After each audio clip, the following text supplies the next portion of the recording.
What are the things that you can do?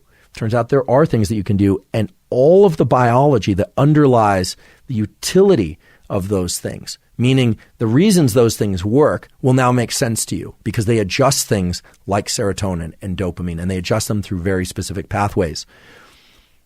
I know for many people, learning about mechanism is kind of grueling. I realize this podcast isn't necessarily one that you can listen to passively while doing other things, although I would hope that you could do that and still enjoy it and extract the information. Why mechanism? Mechanism is so key because mechanism is a little bit like understanding some of the chemistry of cooking. If you read a recipe and you can follow a recipe, you often hear people say, oh, I can follow a recipe. That means that if you have every ingredient in that recipe, you're good. You likely can make that dish. You can make that meal.